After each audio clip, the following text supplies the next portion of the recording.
We're live. Awesome. Good morning, good afternoon, good evening, wherever you are in the world. Hello, everybody. We are live on YouTube.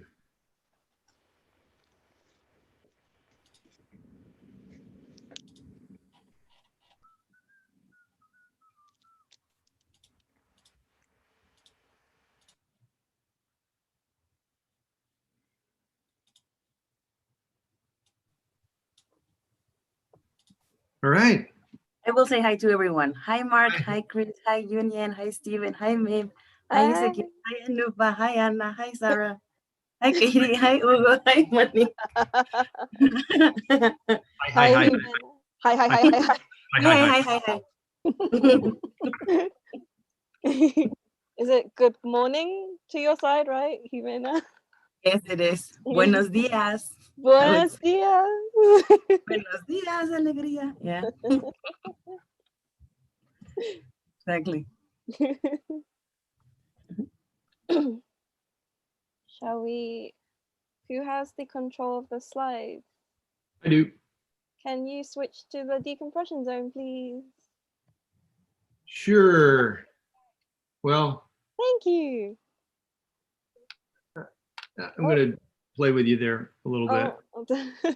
We are starting short. Well, I guess we are in decompression. We are. We are. And you know what? Did you feel this? Mimp is, moving towards your position. So next time she might be the one who is controlling the slides. Are you making me zoom, Jay? I'm in control still. I'm in control still. Let go. Let go. Hello, everybody. Welcome. Hey, Vika. Hello. How are you feeling? My voice is back to normal. I can hear you and speak to you. Yay! It's back. Back again. We could do like good morning in different languages. Oh my God, yes. Guten Morgen. That's my best. I can try. Sosan. Alun Sawat, which is Thai. Hi. Hi. Say it again, Mimp in Thai. Say it again. Arun Sawat. Arun. It's really informal. No, sorry, it's really formal.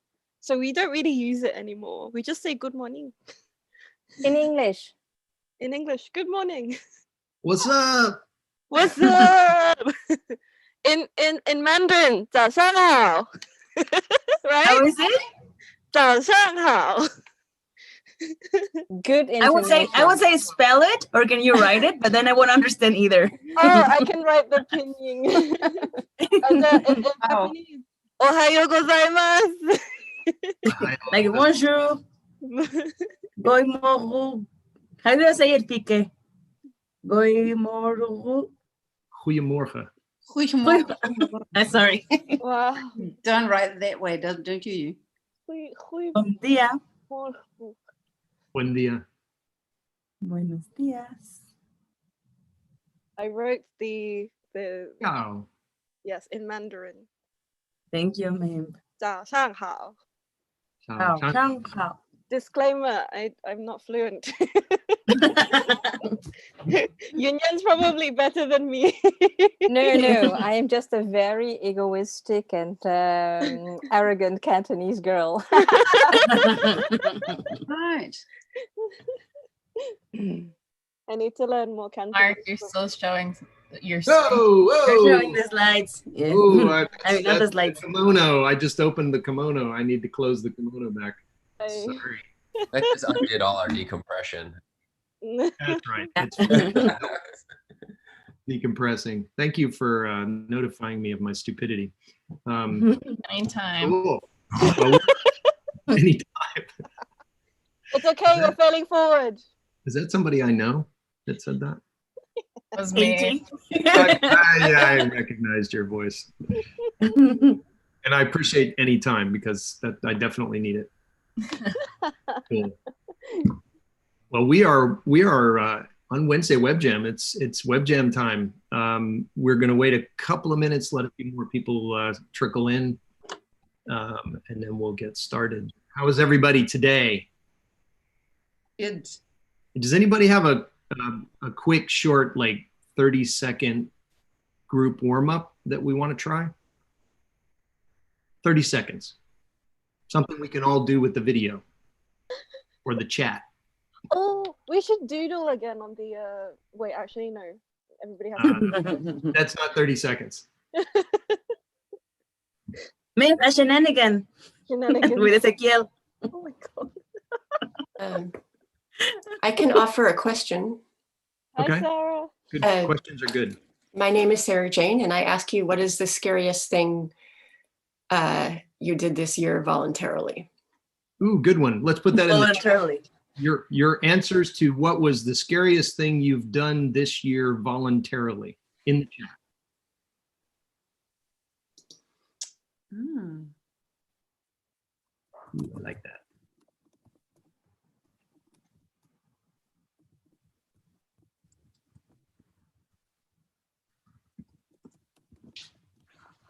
Wait outside. Right. Yeah, same.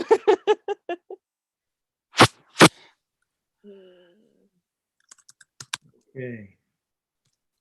Thank you for that question, Sarah. So we still have a few people making their way in, but we're going to kick things off. And I'll start with a little bit to welcome all the people who have not been to a Wednesday Web Jam before. This is our forum that we have put together 30 weeks ago. This is number 30, Web Jam number 30. So yay, number 30. And we have a couple of, sort of philosophies that we use. One is that we like to experiment. This is an experimental forum that we created for all of us creators and innovators and other all kinds of people that do things. And it's all about failing forward because there is no other way. And that's what we're going to be doing today. And today's a really cool session because you're going to provide some of the content. You out there need to be thinking about stories that you might want to tell, because we got a fantastic guest and dear friend of mine, who I'll introduce in the next slide. But before we get started, I want to warn everybody, we are recording this. This is on YouTube. So if you do not want your image captured and broadcast to the world, now is the time to turn off your video and never turn it on again. But if you are okay with that, please leave your video on. We'd love to see your face, unless we tell you to turn it off, which we will do a little bit later on. That's a sort of a preview. And then, mute yourself unless you're speaking, and also feel free to use the chat. We're going to ask you to use the chat during this web jam for very specific reasons. So, but you can also just use it now to say hello to everybody. It's part of our community. And with that, I will introduce our speaker, my friend Chris Baer, who cannot buy a shirt that fits him. Apparently, he has I'm sure that there's a story behind that picture, and he'll tell us about this. Chris and I have known each other for, I don't know, 4 or 5 years. He's one of our DT Academy bootcamp coaches here in the United States. Wonderful guy, full of heart. He told me this phrase a while back: work with love. And I think that's just wonderful. And so I think that's a perfect introduction for Chris. Over to you, my friend. I will stop sharing. Great. Oh boy, thank you for that. And thank you all for having me today. I'm going to get my presentation rolling here on this side. So bear with me for 1 second while I move a bunch of windows around, because I don't have the big setup today that I usually am using. Can everybody see? And is it just say like a nice, yeah, looking good? All right, cool. All right. Well, from wherever you are in the world, my gosh, this is such a treat. Like, I love feeling connected to the world and other people. And so it's a privilege to be here. And as Mark said, well, let's go in. This is going to be about storytelling for innovation. And I'll have a moment to tell you a little bit about myself in a second. Storytelling is one of the ways that we make meaning in the world. So we're going to talk about the simple ways that we can bring storytelling into your world. So let's go. All right, so who am I? Like, who is this person talking with you today and sharing with you and going to be listening to you a little bit and shortly as well? I was originally a corporate executive at a big company that did innovation. I looked after innovation and then taught leadership development and learning for the last couple of years. But I'm also like lots of other stuff. I like to coach, and I work with some leaders that are trying to grow themselves while in their role. I have a background in user experience and design. So I originally started as like just curious designer, and then somehow like migrated to, the mind is a really interesting thing to play with design. And so then I started to work in mental health recently to help people to cultivate like new ways of being. And I've helped to stand up one of the first centers for trial psychedelic therapies in the United States. That has been really exciting work that's underway this year. I'm an entrepreneur. I invest in companies. I've started companies. I've failed at companies, and some have gone well. I'm an artist. I like to paint, and this thing behind me is not mine, but it was the mentor who got me started when he was in his 80s. His name was Ray Risk, and I live in Washington, D.C., and I've also taught innovation in higher ed. So that's a little bit about me. And today, let me get my cursor in the right place. Today, we're going to talk about, why are we doing this? Why do innovators need to have storytelling skills? Okay, you guys, all of us, we're all in a sense innovators because we have some relationship to how we try to author the future. And because of that, we need to find ways to be able to help people visualize things and make meaning around things that they may not have been able to easily conceive of. So one way we do this is by painting a compelling vision of the future, often when the path forward is either scary or murky or difficult. And then we also have to be able to persuade stakeholders, that is people that we want involved in our ideas, innovations, and some who are actually bearing financial risk or even time risk around it, or their reputation around it, to come with us. And then we also have to help people collectively make meaning of things. As we learn stuff and the world is changing faster than ever, how do we help people learn more about the world that they're in and make sense of it? So you're a storyteller, whether you knew it or not, you are. You have to have the ability to rapidly make meaning of things. And stories are the tools that we have as individuals that really help propel our ability to make meaning quickly, have shared experience, align our energies, all kinds of things.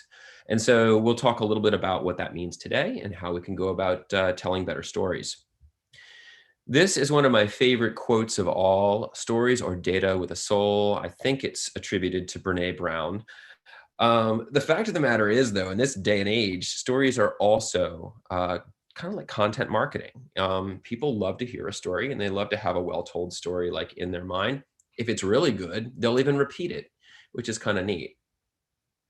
But if you think about this word of data and soul, putting them together, in the last couple decades, we've amassed and generated more data than humanity can possibly understand how to like assimilate.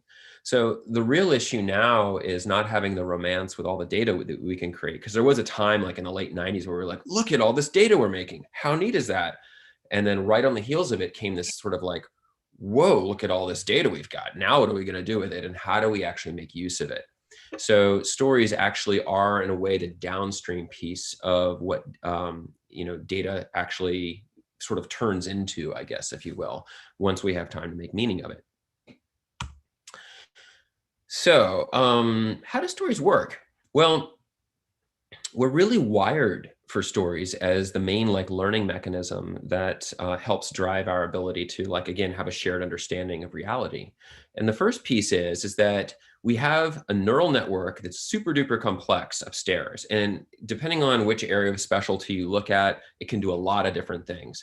But one thing that is in common across a lot of people is that when you are either standing in front of them face to face, or you are actually engaging with them, there are neurons whose only job is to monitor and mirror either the emotion or the connection with the other person. So you'll often see when you have high rapport with somebody, mirror neurons will even actually have an influence on your body language, and people will actually mirror body language together when they have high rapport. It can even just look like this. Someone tilts their head, and then, okay, yeah, thanks, Mark. Yeah. And then other people tilt their head too. Other areas in the brain that are important are that when you have a well-told story, you're not just accessing the analytical side of the mind, you're actually helping generate a creative picture in someone's mind about what's happening. So you're really boosting their capacity to actually use their mind in a creative way, as well as potentially an analytical way. That brings us to neural coupling, which is neurons that fire together, wire together. So you're actually building sort of with shared experience, things where you're having visual, language, sound, even body language and movement, all helping you to reinforce your learning mechanism. And lastly, you get a boost of dopamine, which is one of those things we seek a lot. I know Facebook has been designing for it, which is how do I get people to have more dopamine so that they'll actually stay more connected? But dopamine does play a really important role in how we learn because it stimulates our ability to have recall with greater accuracy. So now we kind of have a little bit of an idea of just a little tiny bit of how stories can actually influence what's going on in our mind. I would say that in the end, and this word came up even before the session started today, a great story engages, influences, and motivates. What it's really doing is humanizing whatever cause, or even a leader, a person. If we're telling a story about a person, we're either further humanizing them in the eyes of other people. And to humanize is really actually what I guess design is at the end all about, because it's how we engage with our world. So without further ado, let's tell a story. And somehow the agenda was here, but I don't know where it went. I think it must have been before the slide where I introduced myself. So I'm gonna before I just tell you what is gonna happen, a little bit of like juggling in the moment. I'm gonna tell you a couple stories, just two. And then I'm going to rewind a little bit of the tape, and I'm going to tell you a little bit about what I did in each story, referring to one of designers' favorite tools, a framework. And so then I'll also, in the second story, I will tell you a little bit more about why I told the story the way I did, and some of the things that I was doing stylistically to bring it to life. And then we'll have this opportunity to kind of do a little bit of question and answer, and then it's going to be your turn. And so we have this time in the back half of the session for you to consider a short, 4-minute story, 3 to 4, maybe 5-minute story that you'd like to tell, and that we're going to help you learn to tell it better. So you have this really, really cool opportunity. And I love the question at the beginning, what was the scariest thing you did all year? Well, this doesn't need to be scary, but for some people, standing up and out can be. And it's a great opportunity to try something in a safe, supportive place where people really have your best interest at heart. So today we're going to get a chance to do some of that. And then at the end, I'll recap a little bit of what we've learned, and then we'll go into backstage. So that's our verbal agenda. And without further ado, I want to tell 2 quick stories. This one's only about 5 minutes. I had joined a large company that it's a global company in hospitality, and everybody can find it on my LinkedIn page, that was at a particular point in its very time-honored history. It was getting up around 90 years old at this time, where it was starting to notice that it might not be perceived as innovative by its customer base. And the customer base at this time, the year is probably about 2012, is a rising millennial customer base who's skeptical, and they have their own insights about the world. They have their own behaviors and tastes and things. And it's definitely not what their parents and their grandparents wanted to do. The board of directors was running a survey each year, and they were saying, what is our biggest Achilles heel? What's the problem that we need to deal with right away? And innovation was at the top of the list for, I think it was 3 years in a row. Well, there's nothing scarier than when you're looking at your giant company and it's not innovating, and you think, uh-oh, this could really end badly, when other companies are coming up around you that were doing more share economy approaches to how you do your business. And we're like, gosh, we don't have any of that. So a small team was formed, which I was a part, and it was kind of like, go innovate. And so that is, in a sense, what we started to do. We started to create a framework for the company so that we could have innovation become approachable to other people. And that framework involved tools, right? So here's some tools, go get started. Here are the tools.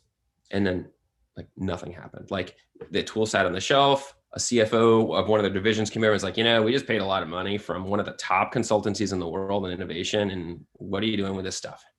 And so we knew we needed to try something different. And when we made this call, we decided to start to the company, we started to start socializing how innovation could happen in ways that they could participate in it more in a cultural way. And as that happened, these are some of the people from that time. We created spaces. We created experiences. This is Bertrand Servet of Cirque du Soleil, where people could come and experience new ways of seeing ideas.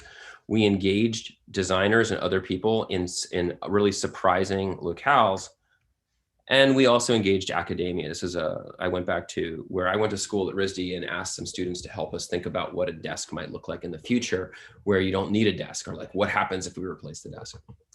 And so the upshot was we had this incredible torrent of new innovation work that actually almost overwhelmed our system because everybody wanted to try so hard. And what we needed to do then was think about like, wow, now that this is moving, how do we define value creation in the company? It used to kind of be like, you know, more money. Well, we had to move beyond that. It wasn't about next quarter's numbers. It was about getting smarter about what our consumers actually wanted and flexing those muscles so that we could get better at learning. It was about creating velocity around innovation, but also being able to temper it into a way that we could use it. It was about engaging our employees in a new way, which if you think about it, we were actually in a place where we were trying to get people to do the same thing repeatably every day. And they had been doing that for like 25 years in some cases, literally. And then you're gonna say like, wait a second, we actually want you to do something different and break things. So that was a complete mindset shift for those people. It was about attracting talent that wanted to be a part of a story like that. And, you know, content storytelling, as I mentioned, we were actually producing artifacts, and those artifacts were like really cool to show. And now we had some stuff to show as proof points. The brands became more relevant as a result, and more business opportunities started to show up because people saw us as a more of an innovative company. But the real value of it all in this particular case, and I'm really sort of scrunching like 5 years into 5 minutes, is that the goal was really to create an agile and inventive organization that could withstand and ultimately generate industry disrupting products and services. And I think this is often the holy grail of what any company wants to try to pursue when they go after a culture of innovation. They're actually hoping to be able to really both lead, but also have some level of safety. And I think to some degree before COVID hit, this is where everything had been, and probably will actually become some of the lever on how this company will also reinvent itself in the years to come post-COVID. So that's sort of the meat of it, the moral of the story, if you will. Tools and processes are both very important, but it's the mindset and human belief that motivate the action. And that was actually what happened for us. We just thought if we dropped in the technology and the process, we would just become innovative. And we really, really were confronting more of a social issue. So that is a story, a short story about 5 or 6 years of innovation at one company and what we actually tried to accomplish and some of the things along the way. And so maybe what we can do now is break a little bit of that down. As designers, I joke around, we always love a good framework, right? It's like kind of the shortcut to, or the technology we have to be able to get to results. So what do we do here? And you're going to get furnished this and some other pieces of this tool set. So don't freak out and try to take a lot of notes unless you really enjoy like writing by hand, because that's cool too, right? But the rapid storytelling framework, this is just one of many. And let me say, if you go out and search storytelling frameworks, you're going to find all kinds of them. But this one was designed for speed. And it really is is kind of, how can I tell a story in about 5 to 9 minutes that will move people's perception and have them leave with maybe a different perspective. And that is, in the first minute or two, you want to frame the challenge in the context. And I did that when I was talking about the fear that was being experienced by the leadership team of realizing they may not have what it takes to actually take the company into its next generation. And the struggle or the steps were that, well, we had some of the stuff we needed, at least we thought we were getting it right. But there was actually ended up being a lot more to what it needed to happen once we were underway. And there was a bit of a discovery period there.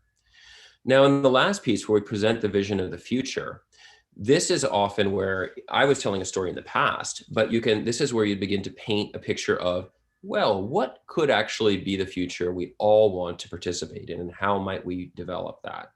In this case, I just kind of gave you a summary of what we came to, but you can use it in either direction in time, forward or backward. And then the last thing, if you really like to get things done, and I didn't do it here because we don't need to exactly, because I'm certainly not going to put you all to task today, at least not yet, not for another 15 minutes, is motivating with a call to action. And that is, what is the one simple step that you'd like to have happen? And so let's sort of look at this all together now. It's like all together now, right? When you frame the challenge, a couple of tips. So if we think about that piece of the brain with mirror neurons, and mirror neurons work best in the present. So starting in the middle of the action, if you notice the way I told that story, I start in the middle and I'm like, so we're in 2012, and I'm like, whoop, we're right in the middle. And then I say, in the present tense, we're confronting an issue. It's not that we confronted it as much, but we're confronting an issue, and here's what's happening in that time. That lights up the parts of the mind that says, this is happening now. And so you have the actual ability to begin experiencing it.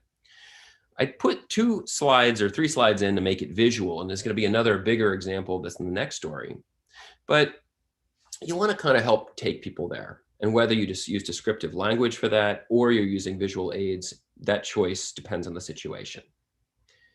And when you detail the struggle, you can say, it started as a curiosity. That can be in contrast to a moral judgment, because often what we're trying to do is find a way forward and create an inclusive society. So making it like this was wrong or this is bad may not be as useful, probably isn't as useful as saying we were wondering why this wasn't working. What was the result is objectively, as you can think about, of that pain or impact. Who is being affected and how? And for the present, this is where we get into the what if. What if it wasn't like that? Imagine a world where blank, blank, and blank. And then if you really want to have some fun, jump to the present tense again. We're now in the future and everything has been solved. This is what's happening and this is how we feel. That's a very big motivator to help people visualize things. And then for the call to action, acknowledge that it's going to be hard, because it always is. Anything of value takes effort. Get concrete about what it means to create next steps, and then name one small step that people can do to participate. And it could just be make a list of the things that we need to do, or set up a time to have a further discussion. So this rapid storytelling framework is something that's almost like a pocket-sized card that you could keep with you to help you hone your ability to sort of think about the order of events and some of the things that happen in those sequences. That area in that column on the right-hand side, I'm going to blow out more of that later in the style piece when we talk a little bit more about some of the pieces that make stories feel more compelling. And Chris, really quick, just jump in. Katie is going to put the little framework PDF, so a summary of what Chris just went through she put the link in the chat, so it's there. You can download just those 4 slides, have a look at it, and you can think about it as you're thinking about what story you want to tell. And Katie, also, if questions or comments come in, because I'm in full screen, I can't see the chat, so certainly just interrupt me. I know I go and go and go, so just break Don't worry, it. we'll do. You're good. Thank you. Okay. All right, so let's take a look at another story. And this one is a story about a specific innovation. So we were going to try to solve a really specific problem. The first one was a bit of a macro issue. And this one's going to be really, really specific, and it's kind of fun. And I'm joking because it's like, that's a lot of soda. And I'm going to explain what that means. So a luxury brand, it's actually, I'm just going to say what it is because I think some of the pictures are actually going to give it away. But the Ritz-Carlton had a problem. And as a luxury brand, it's noted for a particular tier of luxury service through and through, right down to the culture of how the staff operates with themselves and how they treat each other, to all the courtesies and thoughtfulness that is extended to the guests. A lot of thinking goes into that. And one of the things that has been part of the luxury experience for as long as we can remember, and is also cascaded down into other hospitality experiences, is this thing called, they call it the honor bar, but it's called the mini bar. We all know what the mini bar is, right? And it's funny about the mini bar. How do you really feel about the mini bar? You can speak up if you want to. Mixed emotions. I want it, but I don't want to pay for it. Oh my God, you're like playing into my hands. Extortion. In the chat, we're seeing expensive, manipulated. A ripoff. Ripoff. Yep. Yeah, I mean, 100%, right? It's the thing you love to hate. It's the thing that if it's not there, you're like, where is it? The stuff you look at inside is like, I didn't want that. Or maybe you get in and you're like, oh my God, thank God that's there, right? And it changes throughout the day. But the point of it is that it is a highly difficult thing to deal with. And so I'm going back to the soda thing. We had just recently reached a breaking point.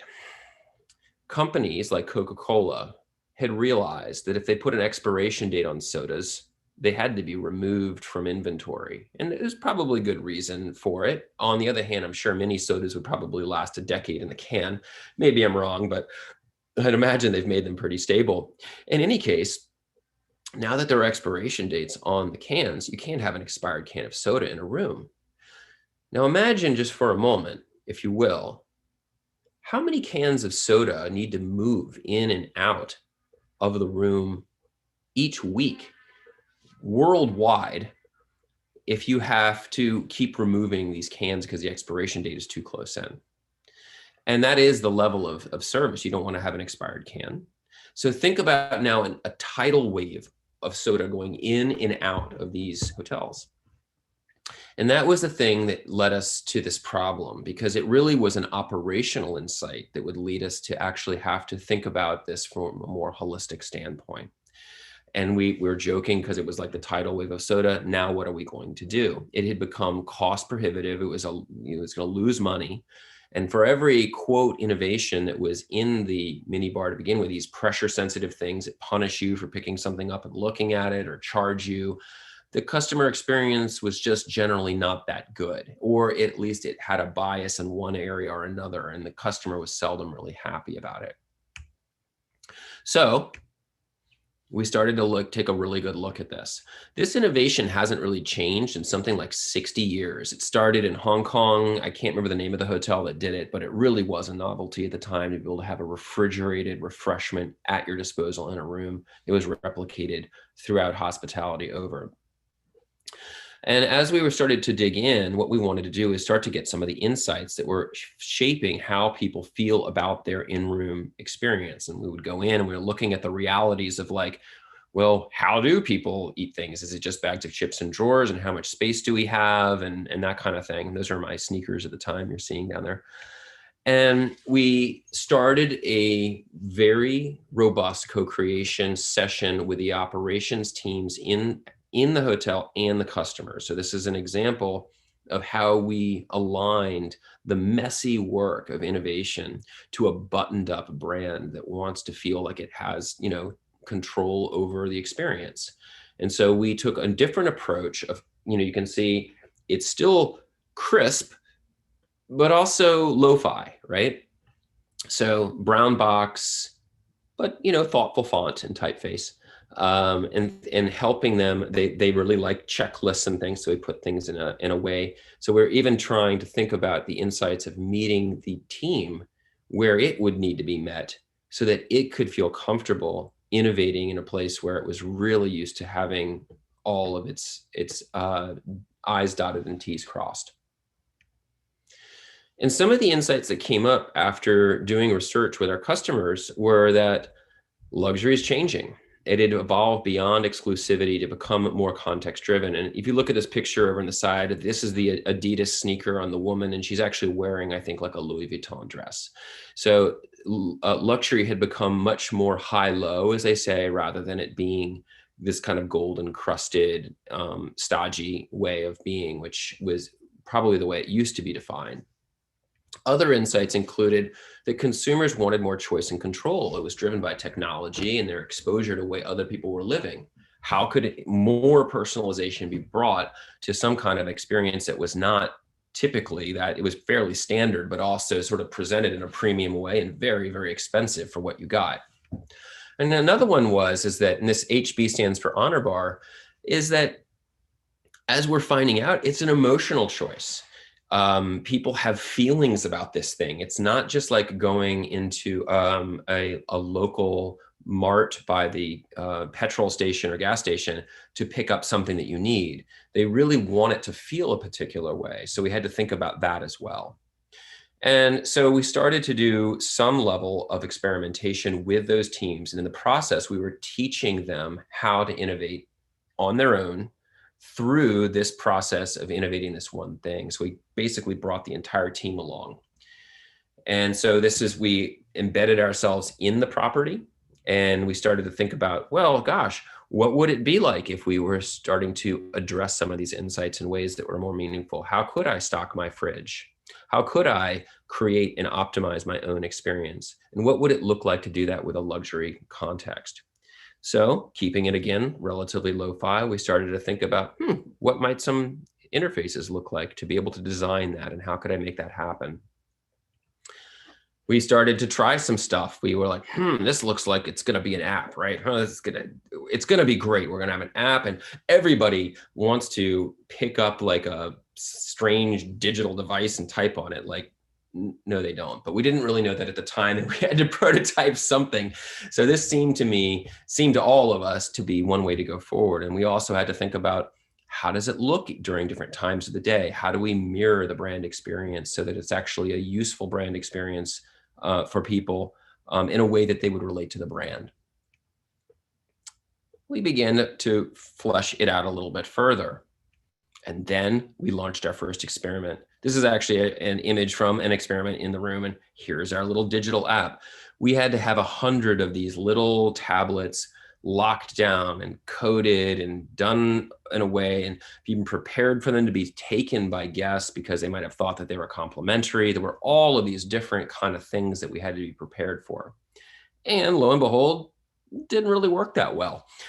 We were there under the premise that if we could allow people to order what they wanted, when they wanted, how they wanted it, it actually would solve the problem of the minibar. It didn't really. People were outspoken about the fact that, like, where's the minibar? And it couldn't be empty. It had to be filled. It had to be filled with what? My stuff? We didn't know. So we're still working through that. So this iteration went away. We came up with the next one, and this is one way we went about testing it, which was, how do you bring along a luxury clientele so that they're actually apprised that they're innovating with a luxury brand?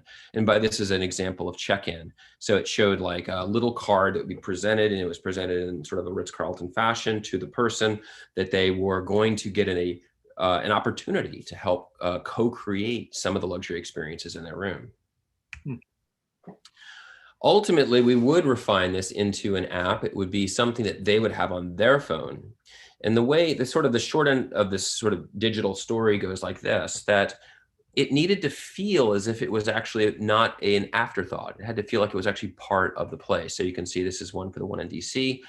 And call sort of your attention to some of the things that may not seem necessarily innovative, but the pull through of service into the app was taking the verbal cues that you might get if you were to order room service on the telephone, such as what time might you like that?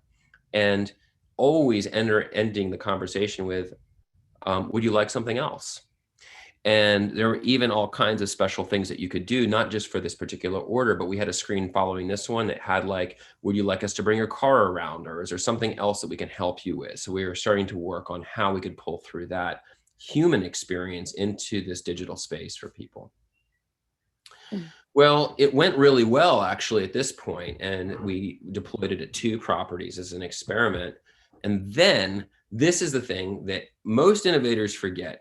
When you start to have some level of success, which is not all that often, right? That you have something start to work, other people begin to notice it, and they notice it inside the organization. And they said, oh, the food and beverage and digital groups are already building something like this. We would like to mirror this and just take it away. And the hotels said, no, we'd like to keep this. And it was a very interesting situation where the group that said that they were going to build this functionality into the bigger app was like, oh, it'll be ready in about 18 months or something like that. And they're like, no, we're really using this like right now. So it was a really fascinating dynamic. And I think, this is all part of the learning that we have when we go through these experiences, is that you of course are going through with a level of curiosity. You are experimenting because you really do want to know, and there is going to be different kinds of failure because, as we know, we're failing forward. And sometimes failing forward can even feel a little bit like success that didn't really actually turn out the way you expected. So anyway, I bring that up as just as an example, and that's just one of the many results of this particular experiment. We did it over the course of about 3 or 4 months. And that's kind of the highlight of like what we learned from it. So that story, again, has kind of a problem statement in the beginning of really awkward operational issue. Some of the challenges we had along the way, the learnings at the end, which were surprises, and it was heavier on visuals. And so let's take a little bit of a look at this story as well, which I've just delivered extemporaneously based on some of my memories. Chris, just a note, we're at 37, okay? 37. Well, then it's time to get started. All right, let's keep going. I'm gonna go through these very briskly, and then we will, and maybe Mark, we can actually use a little bit of our time if people can stick around to do some practice in the Sure. backstage. In the backstage, yeah, as well, yeah. I touched on the first 3 bullets here of starting in the present tense and starting on medias res, which means in the middle of the action, and knowing what you'd like to talk through. Whenever possible, tell your story with a simple and compelling visual or not at all. This is very TED Talk logic, but it really actually helps people stay focused, and it actually helps you stay focused. Make eye contact with people whenever you can. And pause. When we have more time, I pause a lot more. Explain the emotion of the moment. How did it feel? It was scary. I did that a little bit. Modulate your tempo. When you have a little bit more time for your story, you can do a little bit more with your voice. And what I'm doing now is called chunking my words. When you want to speak for impact, build in pauses right into the sentence. That actually helps you emphasize the point. Have your fact base ready, but don't rely on it so heavily, because people often do not connect the dots in the same way that you might see the insights. And for digital, just remember, collect the artifacts. We looked at pictures that most of them I took. So in this case, make sure you have them handy or something that you can hold to help bring the story to life. Remember that data does not equal knowledge or wisdom. Data flows upstream into information, which goes into knowledge, which when leveraged with experience brings wisdom. So think about that flow of information. Anchor the story in insights, as we did, what we know about the customer, mixed emotions, ground the information in a human context in a place and time. Metaphors are great for rapid shortcuts for absorption, and most humans store long-term memory as pictures, so show pictures. When you're doing something in the short term, it tends to be verbal, right? I gotta go to the store, I gotta da-da-da-da. Oh, my child's tuition is due, or whatever it is, da-da-da-da. And then when you start to think back on your life, it tends to be visual.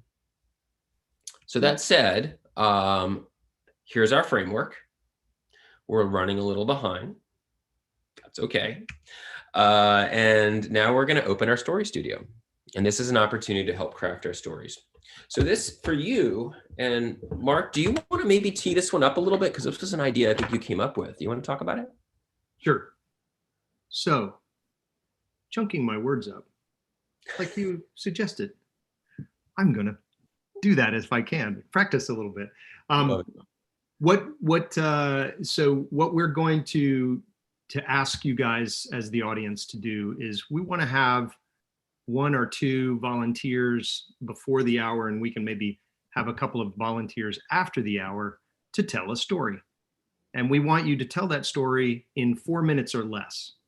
So Chris, if you could advance. Yes. So, and what we want to do is we're going to have you at the end, we're going to have you do a short self-critique, just what worked and what you think might be improved. And we'll give you a framework for that. And then we're also going to have the audience provide feedback in the chat. And the structure for that is going to be rose, thorn, bud, right? So rose is what you thought was awesome, what you should keep in the story. Thorn is something that wasn't so good, what you would say, you know, not so much of that, remove that. And then bud is something that was there, but you just need to amp that up, make that part better. Rose, thorn, bud. And Katie's going to put the explanation for rose, thorn, and bud into the chat. What we'd like everybody to do is we're going to ask somebody to volunteer, and we'll just wait until somebody volunteers to do a 4-minute story. And then as you are listening in the audience, we want you to turn your video off, go on mute, so that only the person who's presenting is going to be spotlighted. We'll listen to their story. And then at the end of that 4 minutes, I will put a timer on. 4 minutes, we'll stop, we'll wind down the story.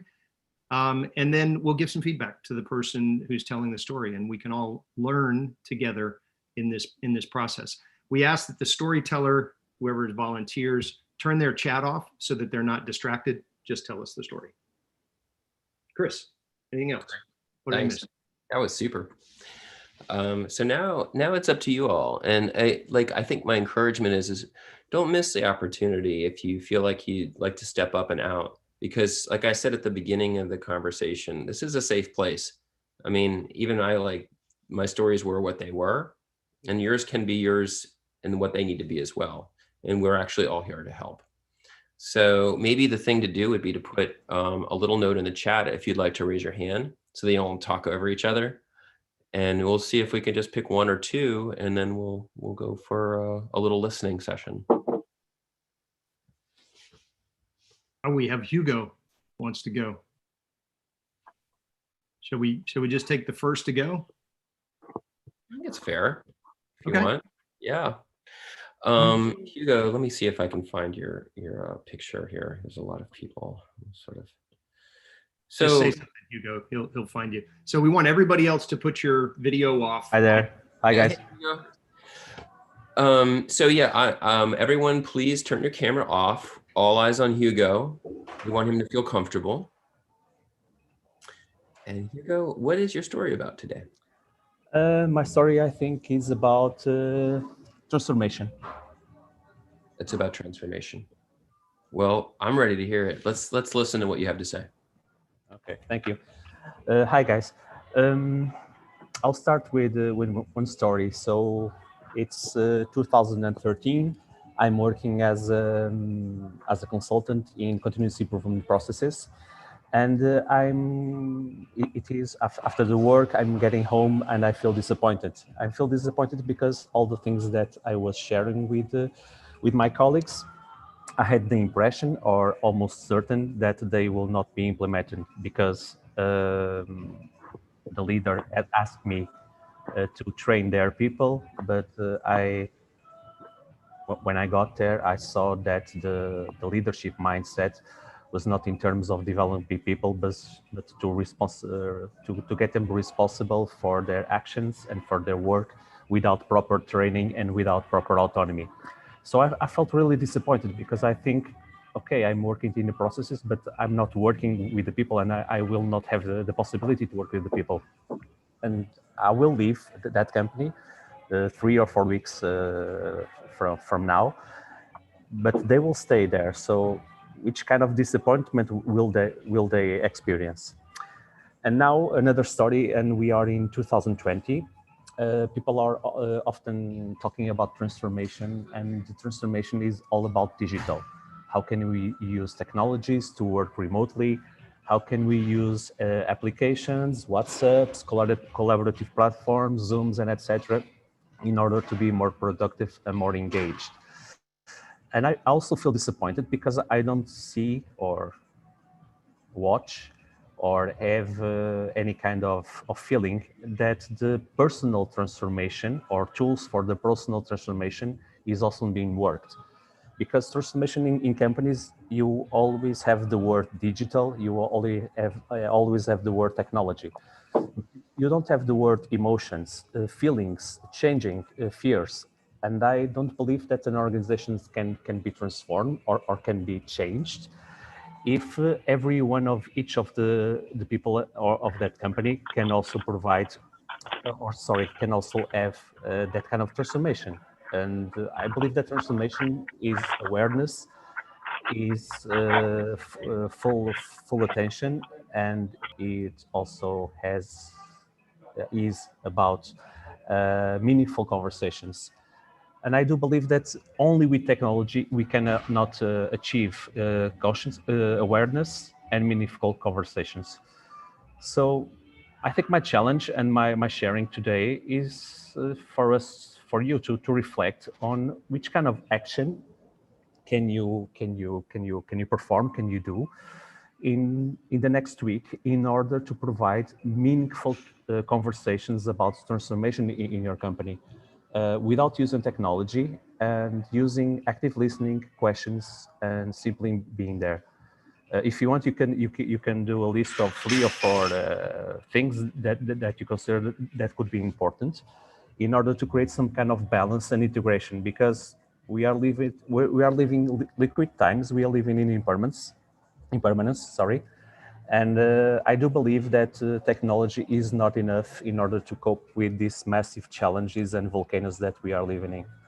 So my question is, how can we create some kind of inner transformation tools or frameworks within your life and within the life of your colleagues, peers, team, and leaders? So thank you very much. Excellent. Thank you, Hugo. And you had 20 seconds left, Hugo. Fantastic.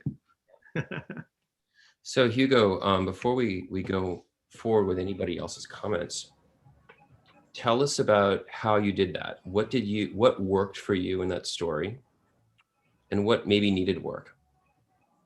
I think the first story could have some better work in terms of contextualizing the situation. And I think it is a question of warming up, because I think in the second story, I was already engaged and I was already in the flow.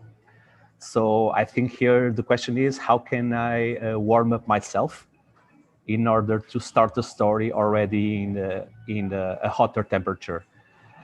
Also the language, because I'm Portuguese, and it is not easy for me to try to codify and to translate my experiences in Portuguese into English.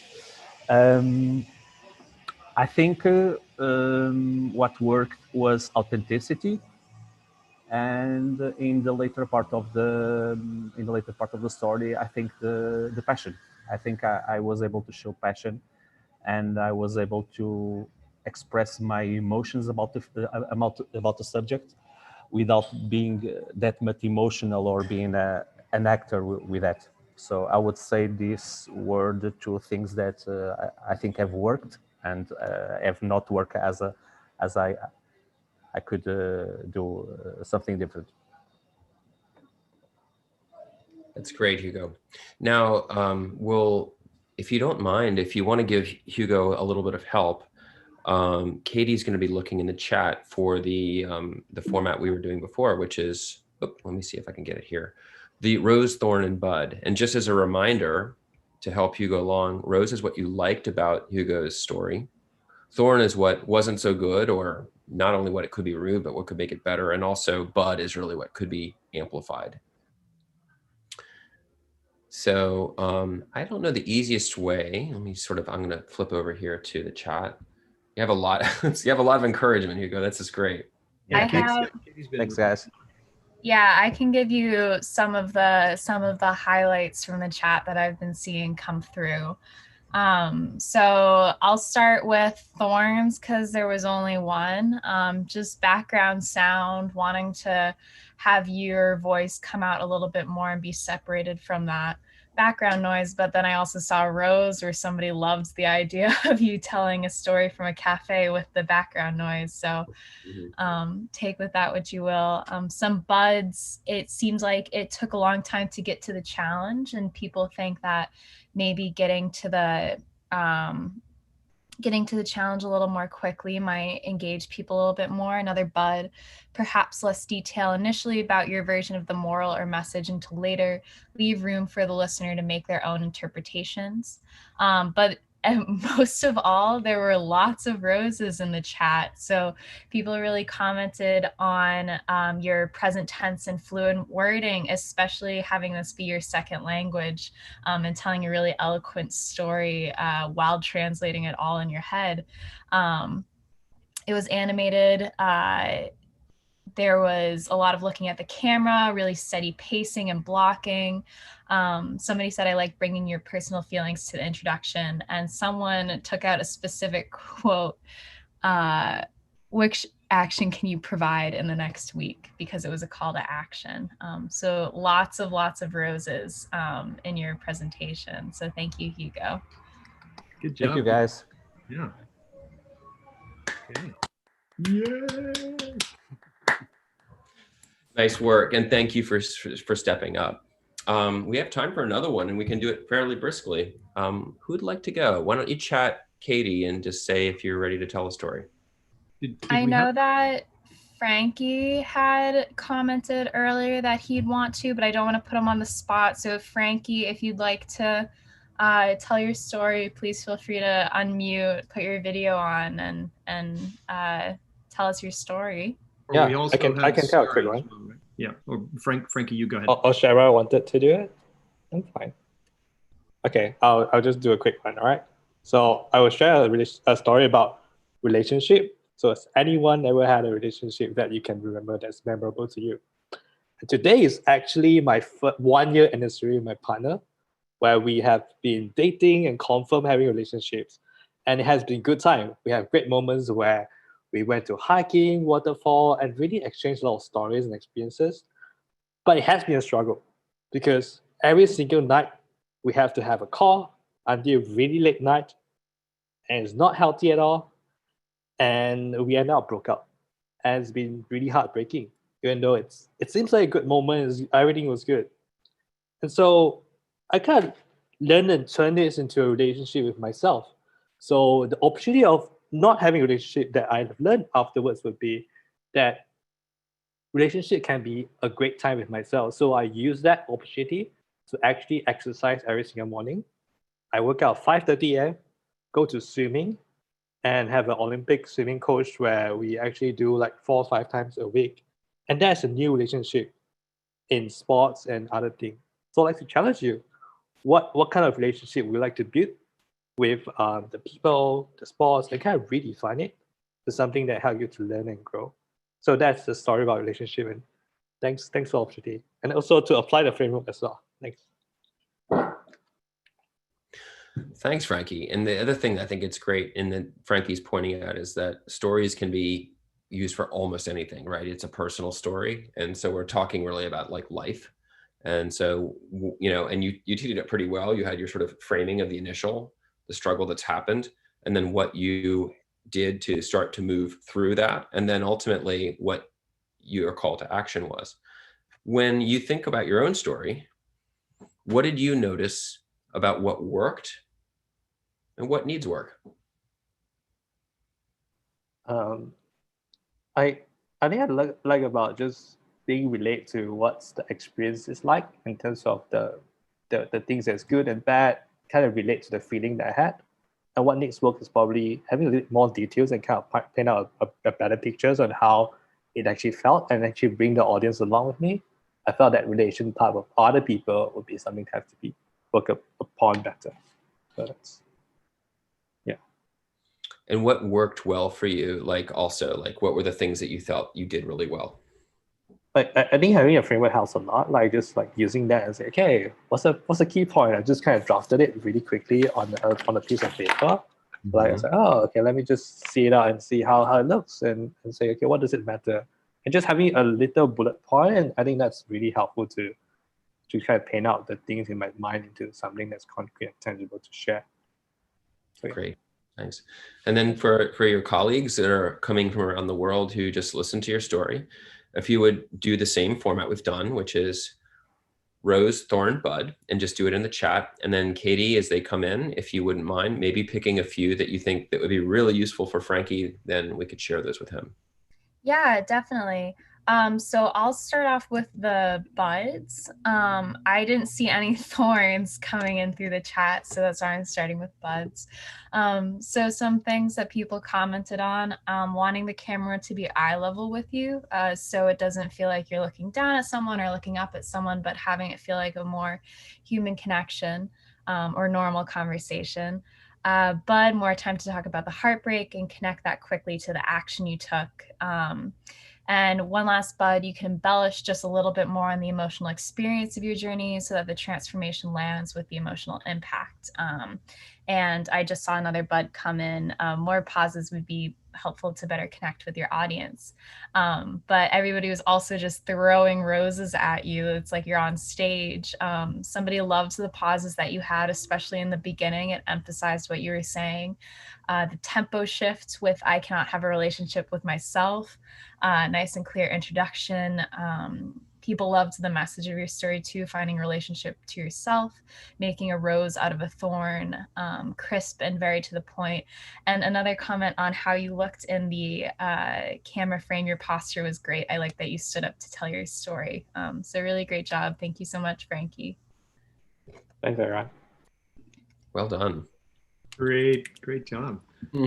Fantastic. So I would propose, Chris and Katie, that we maybe, Chris, maybe you can have some final words, and then we'll, as we normally do, try to end right at the top of the hour. And then as we always do, we will have another half an hour of backstage, and we can have a couple of other brave souls if they want to tell their stories.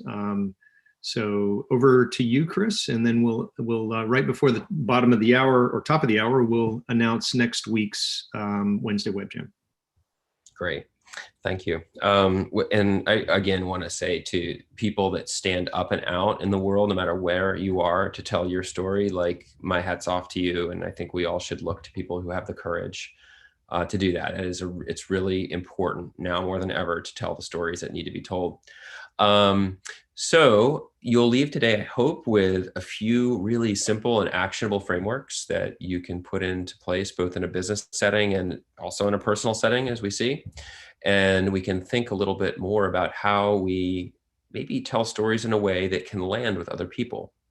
So we have stylistic ways at which we can apply, like how we speak or things that we do that actually help bring the story to life. And so if you take one thing away, it's that, I think my favorite one, just slow it down so that people can absorb the information. You don't need to hurry through your story. Sometimes the slower you go, the more impact you can have. So enjoy that, enjoy the ride. And I think we'll be sending the tools out relatively soon after the presentation's over. And then you can have more questions. We'll talk backstage for about 30 minutes following this. Yeah, awesome. So Chris, if I could grab the screen share. Yeah, sure. Here you go. And we'll announce next week's Wednesday Web Jam. Thank you, Chris, so much for that. That was a lot of fun. It was kind of the story studio. I'd love to take that to the next level because I really enjoyed that. I think it could be something that we incorporate in other things that we do. So awesome. Real quickly, you can join us on Facebook. I believe that we've posted those links to LinkedIn, Twitter, all that kind of stuff. Next week, and if I'm not mistaken, Ezekiel, are you the man with the info on this one real quick? I am the man.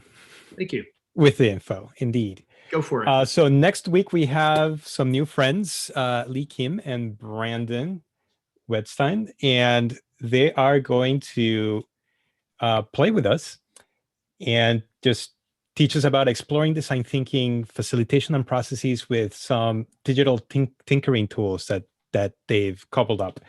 So they both have a background in design thinking and Lego serious play. Brandon has some background in improv as well, so they're going to make the session very playful. You can see Lee Kim has this thing on her head. If you receive our email invitation, you can read an article about that, and it's very inspirational. So join us next week. And the following week to that, we're trying to line up a speaker to teach you how to couple together these digital tinkering tools that you're going to see Lee and Brandon use next week. So back to you, Mark. Awesome. No, not back to Mark. You can register. You can register for the session already now. Don't forget it. And so we will see you next week. Woo-hoo. Don't forget it. Oh yes, I see the link in the chat. So look for the register link in the Zoom chat. It is in there right now. Cool. All right. And without further ado, we are like 40 seconds over. We're in backstage. Yeah. Thank you, Chris. Awesome sauce. Good job, brother. Thank you. That was fun. And yet again, we got into the space-time continuum warp space-time thing, and an hour went by just now. A whole hour of our lives. It was so engaging hearing those stories that I barely even realized we had gone through 60 minutes. So fantastic. Good job, man. Yeah, I mean, it's fun. I think I'm curious about what other people noticed, either both about the presentation itself or any of the content that stood out to them. If there's any questions, I'm happy to answer some, or we can just riff a little bit if other people have points of view. Can we go to gallery mode so we can see everybody? There we go. Yep.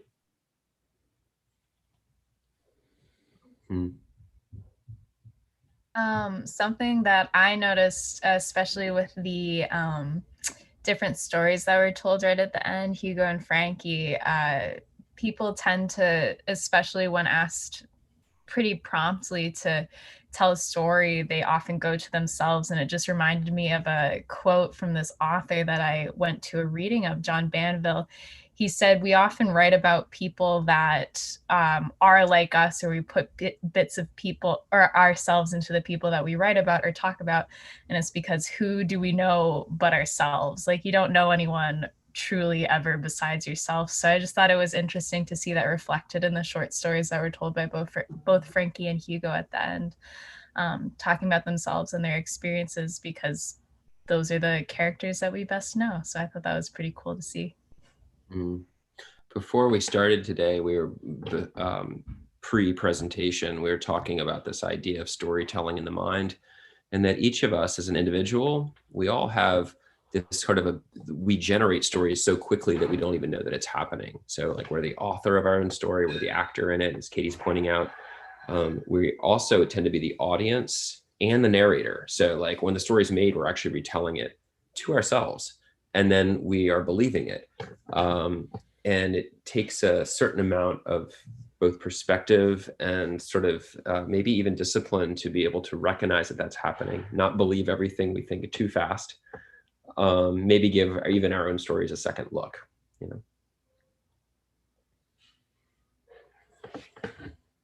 Also about storytelling. Her hand up. Yeah, there you go. Hi, thanks, Chris. That was really nice. I have a question for you. So is there a right way of telling a story? Because how do you extract the key points to narrate a story precisely, or, the way that you did it, like, so comprehensively? Because this is something I struggle immensely. Like, I hate short stories. Like, I just cannot tell the story in the right fashion, or the wrong fashion. So, what are your thoughts on that? Well, so one of the things that we did today that you can always try, and I think it's not just for stories, first practice, and then the second, step back and look and go like, huh, so what worked about that, without judgment, you know? And what worked means like, what am I doing right? You know, how it can be that I'm able to engage people like personally, or it could be that I'm much better at writing. Other people are really good at putting things into, for example, like slides, you know, ordering thoughts. There's many different ways to actually convey the story. So find out what works for you. And then the second is being really honest about where work is needed. Ask people, you know, what could I do better? I was just working with my wife on this morning. She's giving a presentation tomorrow. She was terribly nervous, as people are, it's normal. And she has to tell a story about an industry. So practice, that's the thing. Practice telling it to either a loved one or a friend, so that they have the ability to listen. You get to hear how you sound. You go, oh, that worked. Maybe that one didn't work so well. You know, that's probably the simplest advice I could give. Thank you. Yeah, thanks for the question. Chris, thank you for this presentation. I think it was what I was craving when I signed up for this stand-up comedy class and took it last night. And this was kind of just what the doctor ordered. I had a question about cultural framework, which is I'm hyper aware that you, I think, are an American white male presenting a framework for storytelling to what I think is an international audience. And I'm wondering what the kind of cultural shifts would be as we cross borders, cultures, ethnicities, religions, and it's just an open question. Maybe if it's okay, maybe what I could do is offer just what I've got, and then we could also see what other people have, because I think that is like the question, right? So I've had to change a lot over the last, like, say 5 to 10 years. A lot of my assumptions on what was real and how, you know, all the background noise. Let me just hang on one second. Okay, just a second. That's just another story by Chris. We're going to hear the ending. My daughters are in the kitchen, and they're making some lunch. Is that in going into any scenario where we're about to either state something or say something that we think we know, before going into that, saying, there's a lot we don't know. There's a lot I don't know. This is one way to look at it, and it is not the only way. Each of us can only see like a little narrow sliver in on what is a shared reality. So I guess maybe if it was one word, and I hope this comes through, is humility. Is that when you go to teach, like, you want to be smiley and tell the story and say, this is one way of doing it. And then you also say, and it is not the only way, and it may not be right for everybody. My experiences came from learning more in a corporate setting, and that's changing a lot now. So I don't know, is that helpful? Or maybe other people have things they want to add from their cultural background. I think that's really interesting to hear if anybody has any cultural ways or specific ways that you guys tell stories in your part of the world. Colin wants to speak. Yeah, I think just back to that question from Sarah, I think there are certain strategic choices you can make in storytelling. And obviously in a human-centered approach is to understand your audience, understand what makes them tick, what do they care about, what is the context that they live in, what are the cultural cues and clues that have meaning for them.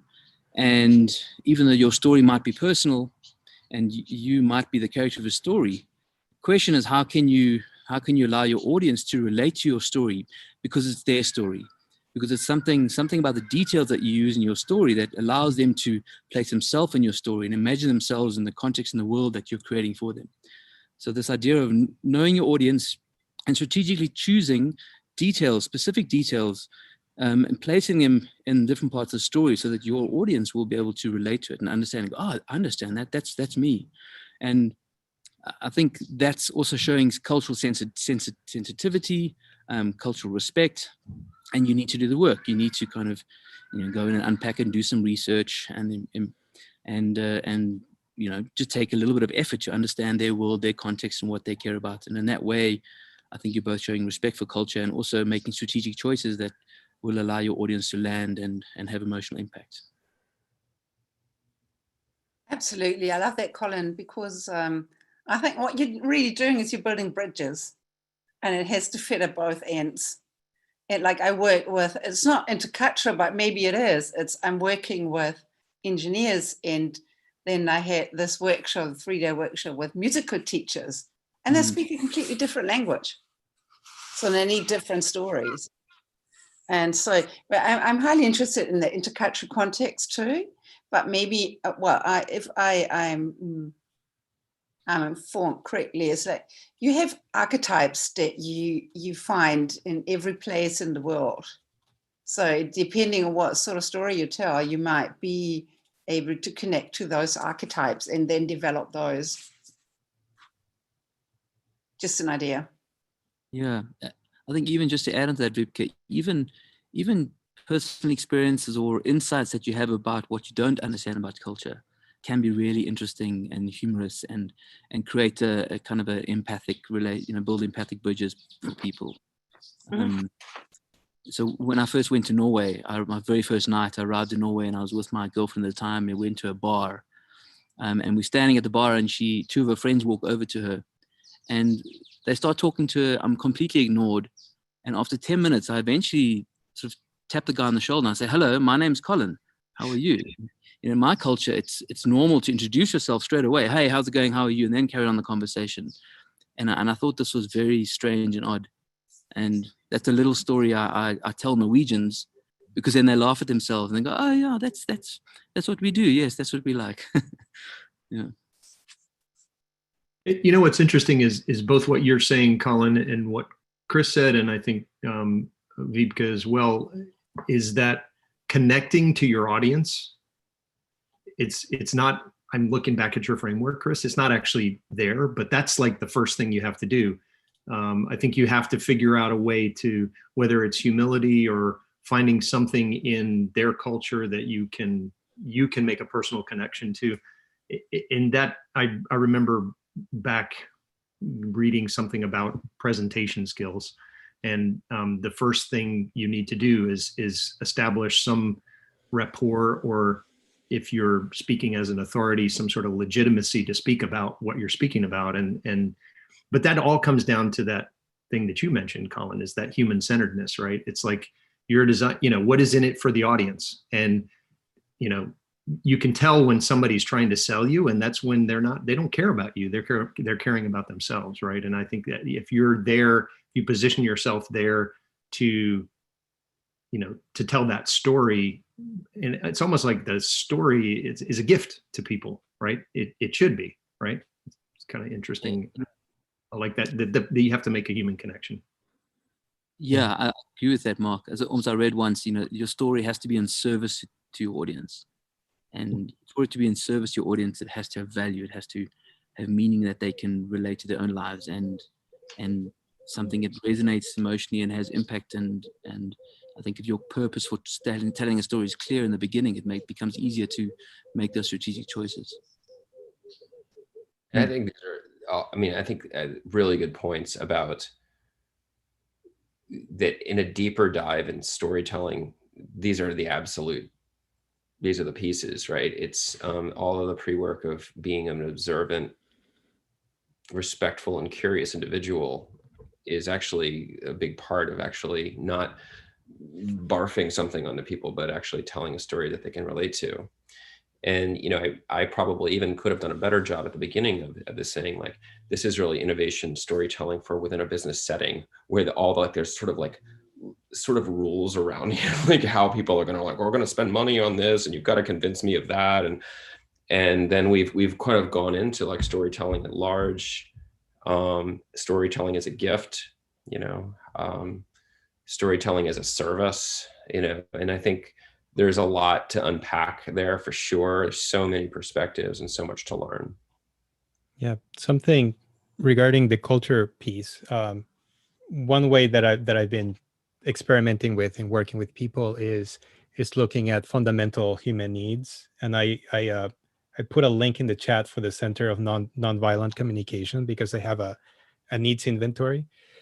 And I think underneath, in whatever culture and whatever status somebody has, if they're driving a Mercedes-Benz or whatever they're doing, there's something underneath the behavior that they're trying to connect to, and it's usually somebody's trying to be seen or loved or validated, etc. So I think when we encounter other people from a different society or different values, it's just trying to understand what is it that they're trying to do at that fundamental level. And then building on what Chris and Colin are saying, is asking the questions like, well, how is this person,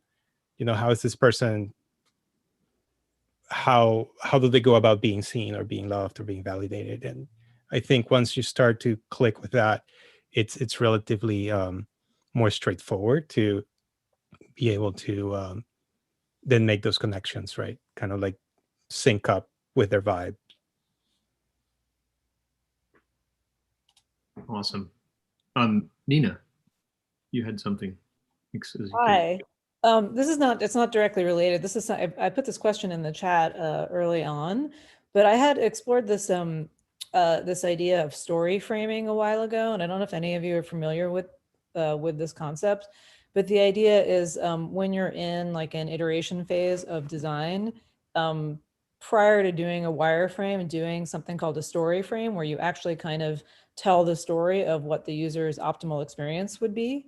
And so it's sort of like a journey, but in a ideation, like a type of way, right? So that you're kind of imagining what that experience would be. And I was just curious if any of you had experience with that, or other ways to kind of apply this directly to the work. I mean, I've seen it for sure. I've seen I remember I stumbled on some work that Fjord had done on this exact thing, where they were basically using storyboard frames that were illustrative to help, again, humanize the experience of what they were designing for and showing people more in the motion of it. But it wasn't a photograph, so it sort of bridged that nuanced state of this could be the future, but it might not be, What I'm talking about is actually prose. So you actually just write it out in prose. And so it's very similar to what we did today. And so you're really just, and I was thinking that the framework that you shared would be a really useful thing to apply to that and see what would happen. And the idea is that you come out of it with an understanding of what the needs of the user are. It sounds cool. I haven't seen it. Anybody else? I can't remember where I read about it, but I was trying to do it with my team last year for a while. I have a vague memory of having somebody in one of our courses that was doing that. Basically, I remember thinking what she's doing with prose, like with the written word, was a really interesting way of prototyping, because what I've noticed is that not everybody's a good writer, right? So that just take that as a given.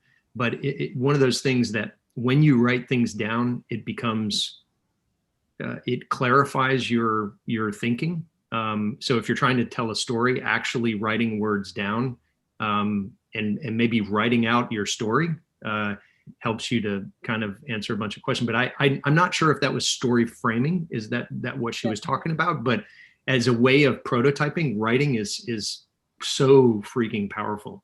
I just can't say enough about that. It's interesting. It's a tool I've been using for other things lately too, where it's like, I don't really consider myself a writer, but I think when we do things in, like I tend to think more in Post-its and in sketches and things like that. But when you actually force yourself to sit down and write through it, I think you hit on some details that you might skip over when you're doing things just in Post-its, because you're really kind of thinking through like one step to the next. So I just thought it was an interesting exercise, and I've not pursued it very deeply, but this is making me think about it a bit more. Yeah, I think any process that gets what's in your head or in your collective heads, if you're working with other people, and puts it out in the world so that, that's what prototyping is all about. A shitty first draft is it's a huge step to make something. I was just thinking about like, yeah, you could write it down, you could put it on Post-it notes, you could sketch it, you could take your phone and tell your story in your phone and use that as a sort of a rehearsal, and then look at yourself telling the story, which is like, boy, that really that's the best kind of feedback, is to watch yourself tell your story. You know, that's the way to practice. To Anupa's point, how do you get better? I think one of the ways is, as Chris said, is to practice, but everybody's got the power of their own video studio in their hands or in their pocket. Cool. What other thoughts on stories? Yeah, I was listening and thinking, you know, when you are telling a story and suddenly the silence eats you. So suddenly you're not so intentionally working with this story, but the story eats you and you create silence. Have you ever had an experience like that? And what did you do or not do? When you say the silence eats you, what emotion are you feeling?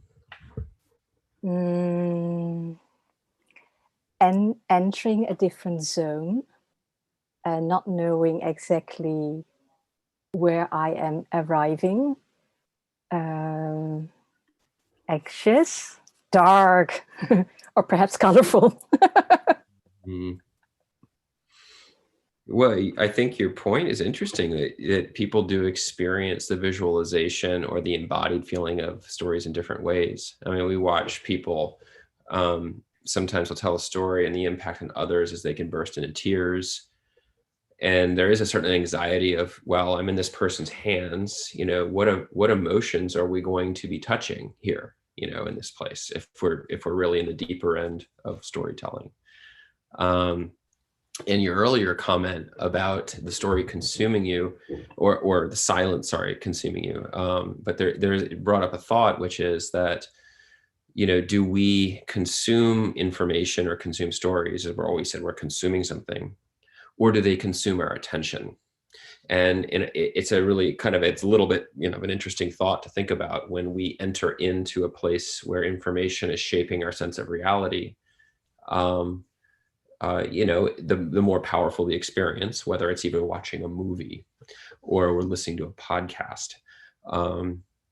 There's a really big stretch of your own consciousness into that domain as you're really starting to kind of interrelate with what's happening. So, yeah, I mean, I experience that as a person, as a listener.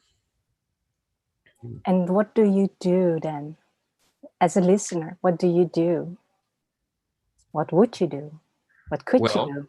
Really, it brings up a lot of thoughts.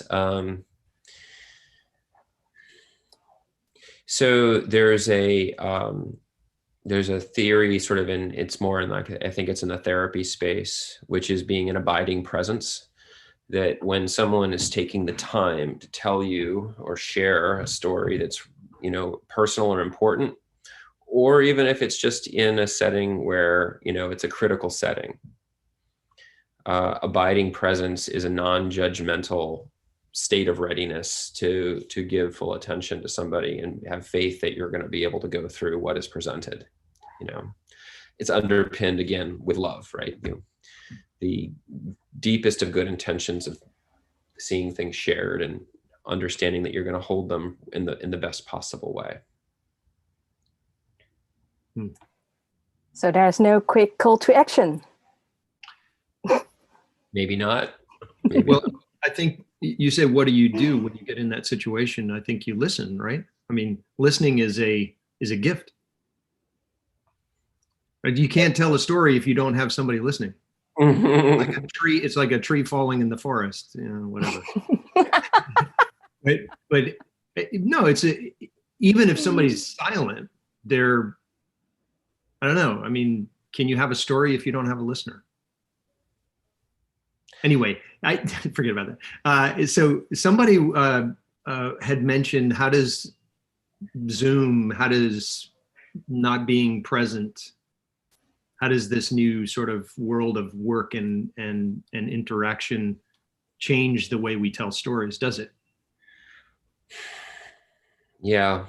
I'll just take a quick stab at that, because I've been trying to help leaders figure out how to crack this one. And I don't really, frankly, think there's a lot of easy, good ways of doing it. One thing that's certainly different is that we're all now on stage. It's different than being in a room in a shared place with somebody. We're setting up some environment and we're framed, right? We're inside of a box, and sometimes it's recorded as it is now. So, I mean, the stakes are very, very different in what it's like to be present and feel safe in these types of environments. And telepresence, or being able to connect in a really authentic way over a digital format is probably going to be some type of a new art. It's funny, I definitely have a bias. I like being in the same place as people. I like being able to like literally share the presence physically with people of all varieties, because that's how I learn best. And yet here we are. So any other thoughts on this question from our group? I do have one thought, and I connected to the mirror neurons that you were talking about earlier. I have the feeling that the screen is working as a big, huge mirror. And for that, we have a new chance to learn about ourselves, to be brave, to look at ourselves every time we look in the camera. I hope people will see themselves and make, I don't know, a conclusion as, oh, it's only myself. That's okay. I am okay. I have the authentic or real message or intent for the other person, and that's good enough. So that's a thought that has come with me in the past few months. Actually, I would disagree. I think, Junyin, there is maybe it's exactly the opposite, because it's like I was thinking that the thing about Zoom is there is another filter and there's a lot of distractions, and you notice presence as if you were in the room with somebody, and you feel the physical presence, and there's more than one sense involved. And the fact that if you're the storyteller, if you're the listener, maybe you can focus. When you're the storyteller and you look at the screen, you constantly control yourself, or even if it be subconscious. But it's there's not this absoluteness of telling a story and connecting with the listener. And I find that very, very hard. And I'm doubtful if you can ever disconnect from that influence and be absolutely 100% focused on the story while you seeing yourself and telling a story. Is it Vipka? Yeah. Yeah. Hi. I think imagine the metaphor of us walking into a meeting space with a hand mirror everywhere we go. Because this is essentially what we're doing right now. We're actually communicating, but we're also holding this mirror in front of us. So I'm having to, some of us turn our screen off, so we don't have to do that. But the fact of the matter is we're still in presentation mode. And that is a very different way of conversing and relating to other people. So it's very new. I mean, we're all right at the edge of something that we've never experienced before globally as a human culture. And this is what it looks like. We're doing it. And I'm not going to say that I love the way it feels personally. I do appreciate the fact that it's at least allowing us to connect, and it's in a new and awkward way. I'll take that. I absolutely agree. We wouldn't have this conversation if it weren't for Zoom. On the other hand, if I take Ugo's story, he needed some time to warm up, and you do that. And if I remember the occasions where I considered myself being a good storyteller, or told a story that I think connected to the other person, you'd need some time to get into it. You need to warm up to the situation. You need to develop the plot. And I was so impressed by Frankie being able to switch so fast and then reflecting on a story at the same time, more or less. And I wouldn't have been capable of doing that today. But it's like you need to warm up, and the more focus you have, the more presence you have in the room. And I say you can physically feel it when your story connects. And this is much harder in the digital room. You lose connection in general too. Like what I was thinking about is that there's this thing that happens in a meeting room where you have these serendipitous moments of like somebody puts their car keys on the table and then you realize that you've been to the same place and you start talking about it, or or you just like, oh, hey, can I talk to you about that thing later? Like those moments where you connect with people, or maybe you sit down next to the CEO and you never have a chance to talk to him, but because I don't know, some sticker on his laptop, you have a moment of connection, right? And those things are lost now. And there are ways, I think, to make them up. Like Creative Mornings does this thing where they, at the beginning of a workshop, they do these little 5-minute breakouts to replicate meeting somebody on the coffee line. And I think there are nice moments like that, but it's not the same. Oh, time. Trying to be tactful, but that was totally tactless, right? I'm sorry, Nina. Just for the benefit of my engineer self who likes to be on time, we are at the bottom of the hour. And I'd just like to take a quick second to thank you, Chris, for spending your time with us. Spending time is kind of a weird way of saying it, right? Passing your time with us and telling us a few stories. Really, I love this subject is awesome. I know, Colin, you've touched on this. Yun Yen, you've touched on this. I think we've all, in many of the web jams, we've talked about some version of storytelling. Your take on this was really, really cool, and hearing the stories from your past with this not to be named firm that is a big hotel chain, and the Ritz-Carlton as well. Thank you so much, and I encourage everybody to connect with Chris. He's doing some amazing things in a completely different world of psychedelic therapy, for using psychedelics to treat various different medical illnesses, and it's fascinating. It's truly groundbreaking stuff that he's doing, and it's pretty neat. Thanks, Chris. Thank you so much. Thanks everybody for showing up. Chris. Thanks, Chris. See you next week. Thank you, guys. Thanks, everyone. Bye. Bye all. Bye. Bye bye bye bye. Bye bye. Bye bye. Bye. Bye bye. Adios. Bye. Adios. Thank you. Dewey. Zooey. How do we say goodbye? Yay. Dewey. Here we go. Everybody's leaving. Yoo-hoo. Bye, Frankie. Whee. Bye. Bye.